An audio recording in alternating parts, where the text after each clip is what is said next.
and you'll see down here on the right side of the page the Blackboard icon comes up, and that's where you will click.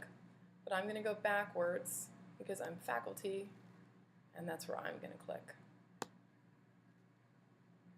So I'll come down here to the same place that you would, and I'll click on Blackboard, and I will log in with my username, which is my email, and the password that I've chosen. Mine might look a little bit different because I'm teaching so many classes, but this is essentially what your St. Edward's Blackboard dashboard will look like. And you will navigate to our class. In this case, that's Educational Technology Integration. And you'll click into the page through that link. And this is our course home page.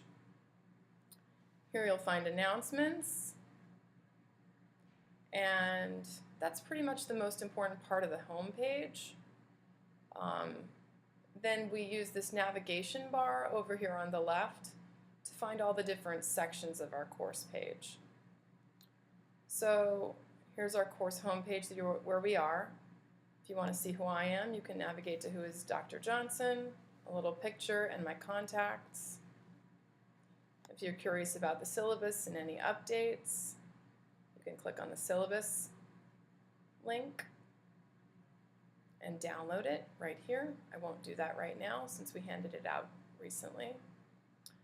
This is a place where you'll be finding all the related documents to our different sessions. For session 1, there's the techno-literacy survey that everybody was asked to take during class, and the PowerPoint that I used. In the next few minutes, I'll upload the Did You Go game that we did, and that should cover most of the activities that we did in class. If you want to review or you missed class, you can take a look there. This is the place where you'll be going to have class discussions. But before we get into that, let's go to Session Documents. Click on the Online Session folder. And you'll see I've relinked the Techno-Literacy Survey since not everybody has sent their results to me. But I've also posted an assignment sheet. Every week when you have an online session with me, there will always be an assignment sheet that'll have step-by-step instructions for the things that you need to do to have completed that online session. So I'm going to download it. It goes to my downloads folder. I'm not sure where your downloads go, but that's usually where they go. And I'll go find it. There it is, and I open it up and I take a look. You'll notice there are really a lot of steps because I don't want you to miss anything. But basically, for this session, you'll be reviewing the discussion forum questions. I've posted them here. Reviewing the rubric, which is in our assignments folder. I'll take a look and show that to you in a second. You'll take a look at the assigned texts and take your notes in relationship to the questions. All the directions that you need to be successful there are here.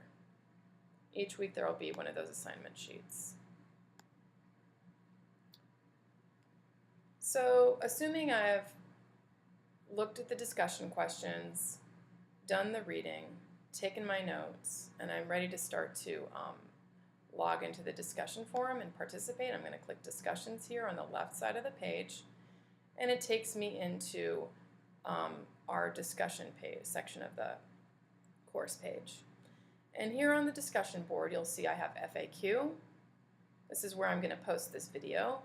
It'll be linked here because that's a question, one of my answers to questions that everybody might have. So those are support documents for the whole class's questions. But this is where we're going to be going this week to participate. So right here you'll see I usually create one thread for other thoughts and issues that people like to raise. And then I also create a larger thread to guide people through some of the concepts I want them to work on this week in the discussion. So you'll click on that discussion thread, and you'll see these match the questions on the assignment sheet. And when you're ready to post, you'll click Reply. And here, it's helpful and more interesting if you change the subject to maybe your name, and something that you're raising about digital literacy for, in this case, this week. So maybe you're going to call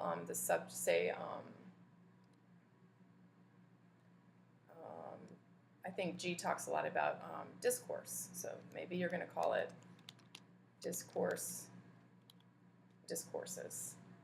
And that'll be kind of like the title for your substantive post. You can be free to be funny, but just make sure that it relates to your post. Down here you'll compose.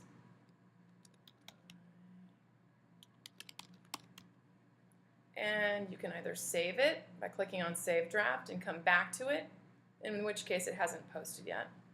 Or you can submit it. And if you do submit it, you'll click this purple button, it'll upload, and you'll have begun your first substantive post for participation.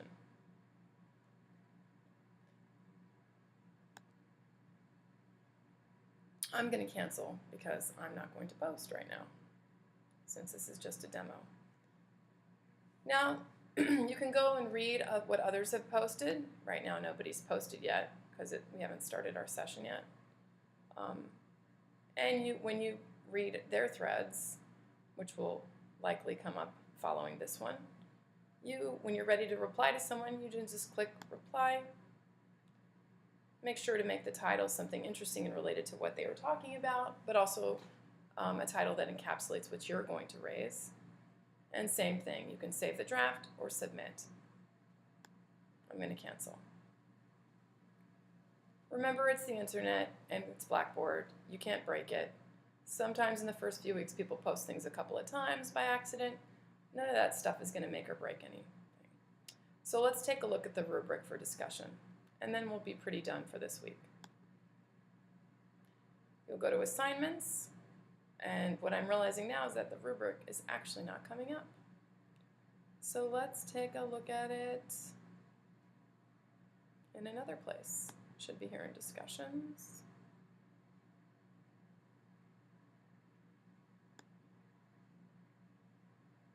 If I was to grade the forum, you don't get to do this, but I do.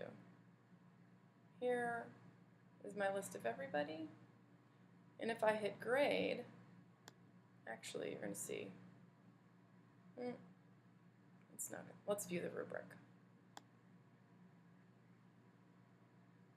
So you'll be graded on quantity and timeliness, spelling and mechanics, knowledge demonstration, and knowledge generation. Quantity and timeliness means you post 3 to 5 times, thoughtfully, and reply clearly to peers. Those posts come early and later in the discussion session.